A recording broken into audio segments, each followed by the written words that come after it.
अगर आपके पास शहर और गांव में थोड़ा सा भी बड़ा प्लॉट है और आप गार्डनिंग करते हैं तो कृपया करके पेड़ के नीचे के ज़मीन को साफ रखें, क्योंकि जहाँ भी गर्म जल वायु का जो भी क्षेत्र है वहाँ सांप का, बिच्छे का और जहरीले गिरगिट का और भी बहुत से चीज़ होते हैं जो कि जहरीले होते हैं, वो छिप के रह सकते हैं, क्योंकि वो गर्मियों में बाहर निकलते हैं, शाम में रात में आपको बाहर निकलते हैं और आपको दिखाई नहीं पड़ेगा, और दिखाई नहीं पड़ने के कारण कुछ भी घटना घट सकती है। इसलिए आप पहले तो जो आप लगाते हैं पौधे, उसके नीचे के ज़मीन को साफ रखें।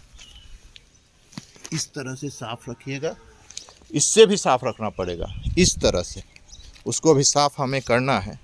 इस तरह से साफ रखिए तो आपको कोई भी चीज़ दिखता रहेगा। जैसे कि हम लोगों ने अभी साफ करना स्टार्ट किया है, ये देखिए, इसके ज़मीन जड़ के नीचे से पूरी सफाई हो चुकी है।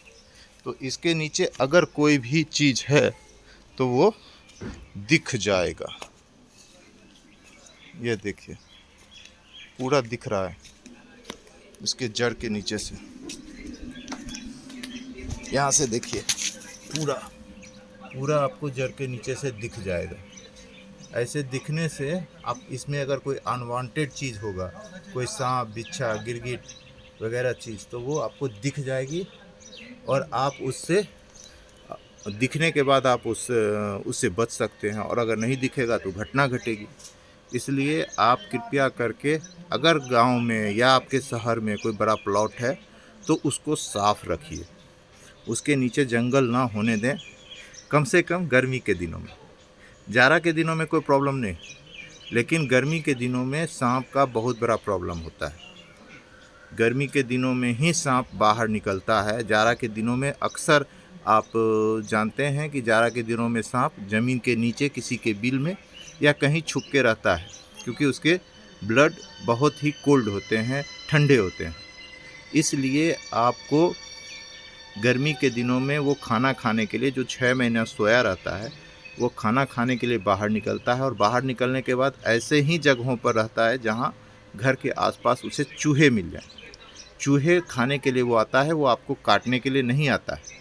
अगर वो आपको काटने के लिए आता, उससे काटने से उसका पेट नहीं भरेगा, उसको चूहे के लिए आता है, लेकिन वो डर कर आपको काट लेता है।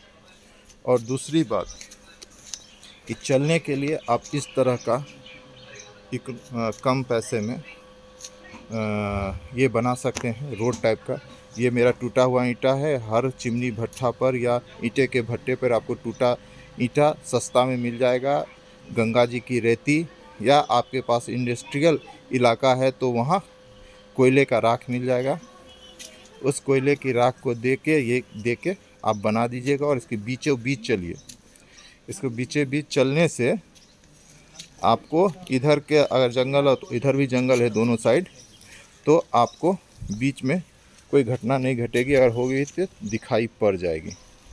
देखिए, हमने अपने पूरे घर के बगल में ईंटा लगवा दिया है, जिससे कि वैसे अनवांटेड चीज़ों से हमारी बचत हो जाती है।